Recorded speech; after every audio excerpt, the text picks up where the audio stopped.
Sir એક વાત પૂછી શકું છું? હા બોલ ને હિરલ. મારી એક ફ્રેન્ડ છે ને બહુ સમયથી મ્યુઝિક લાઈનમાં છે, એને 2-3 ગીતો પણ બનાવ્યા છે, અચ્છા. તો પણ એનું કઈ ગીત ચાલતું નથી કે નામ હમ. પણ બનતું નથી કે કઈ પૈસા પણ કમાઈ શકતી નથી. તો અચ્છા સર હું પણ શીખી રહી છું, શું મારી સાથે પણ આવું થશે? અચ્છા જો હિરલ, આમાં ઘણી બધી વસ્તુઓ ઇમ્પોર્ટન્ટ છે. એમાંથી હું તને 3 વસ્તુ કહું કે તારી જે બેનપણી છે એનું નામ કેમ નથી થયું.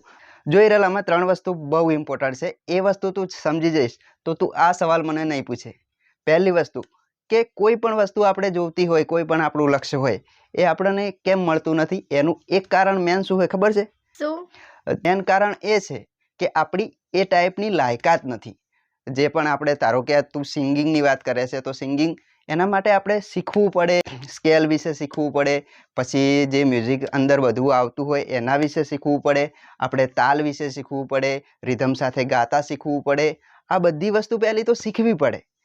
એના માટે આપણે ટાઈમ બી આપવો પડે આપણા મ્યુઝિકને, તો બધી વસ્તુ થઈ શકે. બીજી વસ્તુ એ પણ છે કે તમે ખાલી પૈસા માટે થઈને આ લાઈનમાં ના આવી શકો.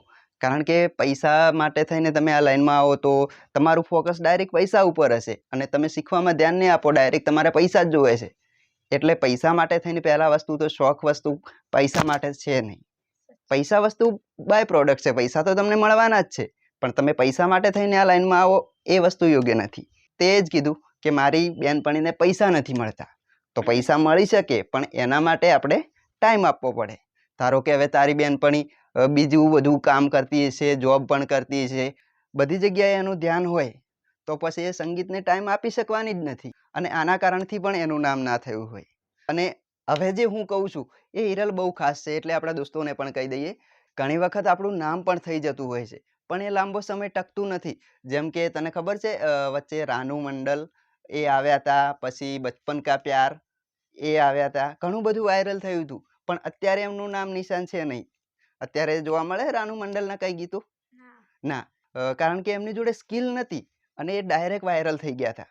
અને ડાયરેક્ટ વાયરલ થઈ ગયા હોય એટલે એમનામાં આવડત પૂરી હોય નહીં, એટલે એ લોકો દોસ્તો અત્યારે માર્કેટમાં ક્યાંય જોવા નહીં મળતા. પણ જો તું મહેનત કરીશ અને ખરેખર જો તું સંગીતને ટાઈમ આપીશ તો સંગીત પણ તને બહુ બધું આપશે.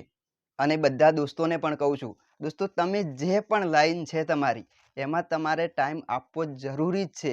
જેમ જેમ તમે ટાઈમ આપશો તેમ તેમ દોસ્તો તમને એમાં વધારેમાં વધારે શીખવા મળશે અને પછી તમે ક્યાંય પાછા નહીં પડો. તો હવે આજ પછી એમ ના કહેતી કે મારું નામ નહીં થાય. ઓકે?